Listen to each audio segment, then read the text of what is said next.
if you could ride a trend line? What if you could ride a trend line? What is it like to be inside of a trend line and have that trend line drive with you and ride with you? Will you ride the wave of the trend line? What does that mean exactly? It means studying trends.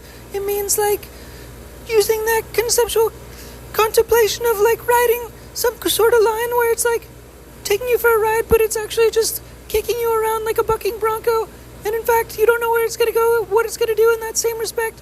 But at the same time, you just want to know where it's going to go. So you keep riding and you keep holding on and you keep dancing along with it. And you learn to like loosen your hips and be able to ride along with the bull as it flies and as it does its thing.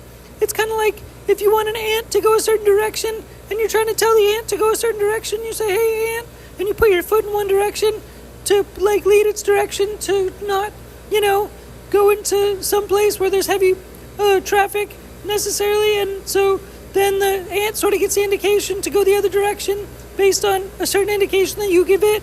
And then at the same time, it either listens to you or doesn't listen to you. And then it still might keep going in the direction of the other things it's not the favorable direction. But at the same time, you don't necessarily know. And that's kind of like trend lines. It's like something worth watching because it's like playing the market, not necessarily the stock market or the private or public markets.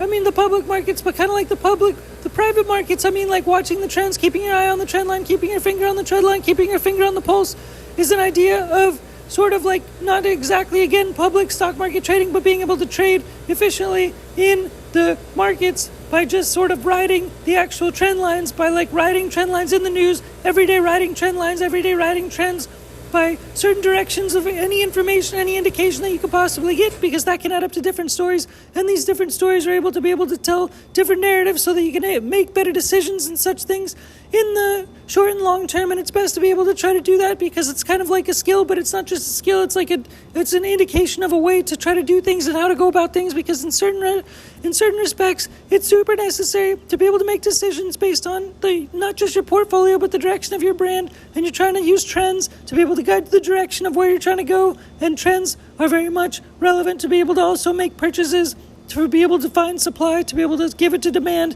and to be able to sell in an effective manner, and to just be able to keep your eye on what's current. Obviously, being able to notice what's going on and what's being bought, actively bought, based on the nature of business and based on using demand, in essence, based on being able to understand what is prevalent and being able to use trends as the foundation for being able to make decisions.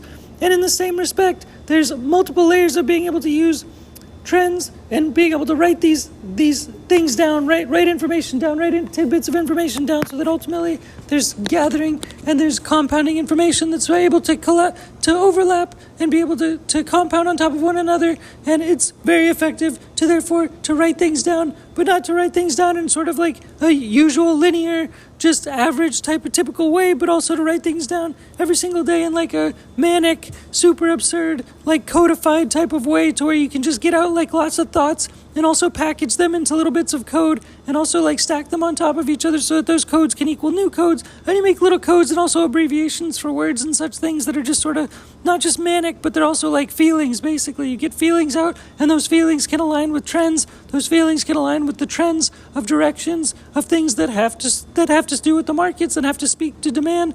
Usually the private markets is what I'm talking about. In this instance, I am talking about the private markets, which are basically just the world's energies. Anything that's not the public stock market is the private markets. Anything that's the world's energies is the private markets. Those are all private markets. It's all private energy, which is just the opposite of the public markets. It means the public markets is the public markets, and that's the public markets. But anything else, any other energy, is the private market. So that's the world's energy. That's the whole world's energy, is in a sense private market energy. Any statistics, any trends, and such things. So being able to write every day like a manic, absurd nut job is a good way to be able to just keep track of and keep your eye on and keep the tabs of the pulse of what's going on, what's current, to be able to keep track of trends and also any other information that's pertinent to be able to lead towards the direction of greater value and just adding up greater value. It's like doing math basically, but just using like kind of like code words to be able to continue to add to the code,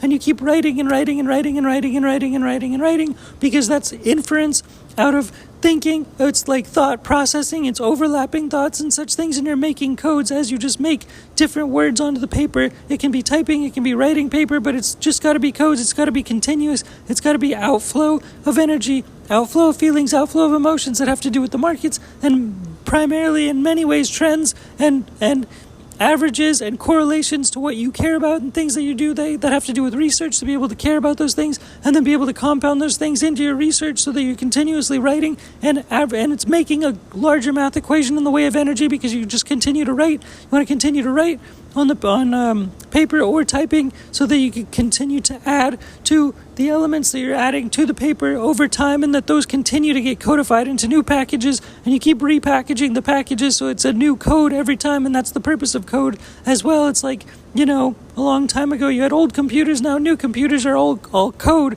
that's been compounded from old computers in essence. So that's like the nature of the same type of writing, taking the same interest from computers in essence to just do that from your own mind in essence, to track it and also track trends and also be able to improve through the nature of business by just writing and using little codes, which are abbreviations for things. And then when you notice similarities and such things, you want to in essence just acknowledge it and just codify it and just add it to the greater equation of continuous code that is ever present basically. And at the same time, it's like architecture. It's like I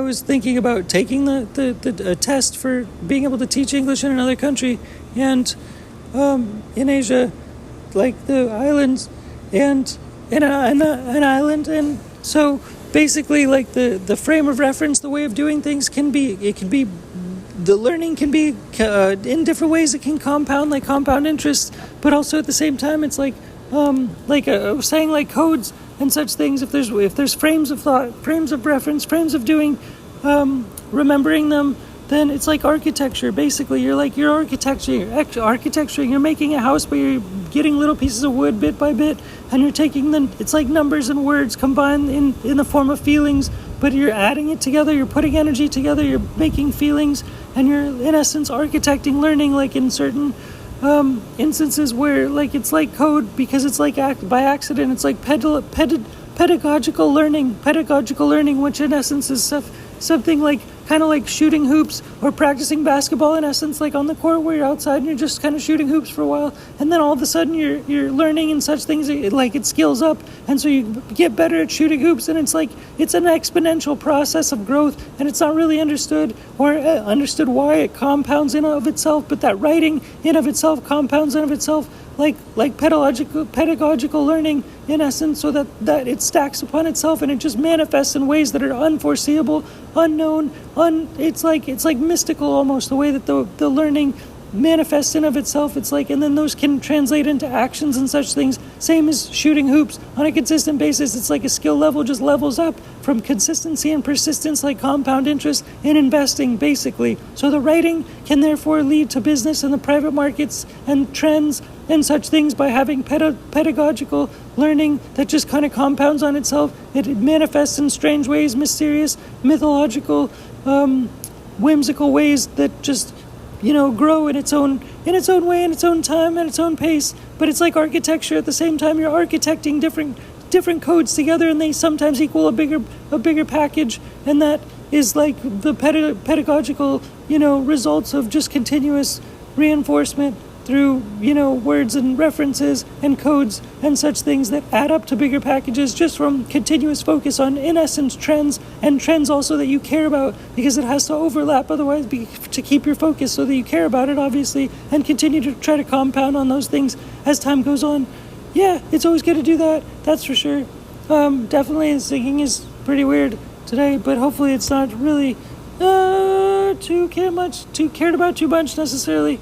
But nonetheless, I guess we'll close it out by talking about Africa, and their version of making movies is called Nollywood, and it's been growing, and it's a cool center place. It's a good space for creative foundations, and so it's worth acknowledging. It's worth making note of. It's worth making a shout out to, or giving attention to, in other words, because that whole continent deserves a lot of appreciation and attention and resources and technology an intention to be able to just like also be able to grow the whole world by using that land and trying to leverage that as a center space for all people to hopefully come together and create a new land somehow in an idealistic sense, so that everybody can just technologically become centered and everybody can have the option to have a middle ground land, so that everyone can still benefit from having an ability to be able to get there and transport there and have the ability to choose and make the choice to have a free open space to where everyone can travel freely and openly and have an open mind and be able to translate and transverse and transpose and transcend different ideas and concepts and thoughts. But at the base level, there's at least basic needs are met, basic technology is available, basic resources are available to people at a readily basis, to anyone that needs it necessarily, and there's continuous ongoing support, help, love, appreciation, and consistent ability to be able to be supported to one extent or another, like by it's like a communal experience in essence. And hopefully Africa's a great breeding ground, center space for that whole process, where Nollywood can kind of also potentially lead the way, and with all the tools that are coming about, that hopefully they can flood into Africa, and they have that pedagogical learning, and it's like exponential somehow overload of all the resources and brains in Africa, and everything pops up like popcorn, because it just has potential, because people are eager to have the interest to follow through with items there, and there's resources that have not been able to just in a basic sense be able to reach theirs yet. So it's hopeful that there's a full circle approach to be able to acknowledge and understand the land there, and the whole ability to just try to reunify in a center place and space on Earth, to be able to use one of the biggest spaces that are available within all of the countries that are available on the sphere globe at the present time necessarily. So hopefully this all kind of comes together in one end of the podcast, and we'll just end it there for now. I suppose it's been a little strange because it's a little cracky on the voice side, but anyway, we'll just kind of leave it for now on that for now at that. All right, thanks again, Dinky Tehc. Bye. Peace. Bye.